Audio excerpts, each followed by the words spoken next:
যাদের সামর্থ্য নেই অথচ পিতৃপুরুষকে জল দিতে চাইছেন, শ্রাদ্ধ করতে চাইছেন, তারা ওই দিন ভোরবেলা উঠে সূর্যদেবকে আগে জল চড়ান, আর দুপুরবেলার সময় পিতৃপুরুষের উদ্দেশ্যে গঙ্গা জলের মধ্যে তিল এবং সাদা ফুল দিয়ে পিতৃপুরুষের নাম গোত্র বলে জল দিন এবং প্রার্থনা জানান যেন আপনাদের সব কিছু খারাপ কেটে যায়, তাদের আশীর্বাদ যেন পান এবং সব খারাপ কেটে যায়। আর তার সাথে যে কোনো গরুকে সবুজ রঙের চারা খাওয়ান, দেখবেন আপনারা খুব ভালো ফল পাবেন, পিতৃদোষ থেকে একদম মুক্তি পাবেন এবং আপনাদের সব কিছু খুব ভালো হচ্ছে। রাধে রাধে।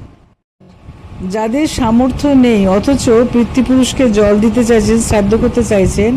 তারা ওই দিন ভোরবেলা উঠে সূর্যদেবকে আগে জল চড়ান,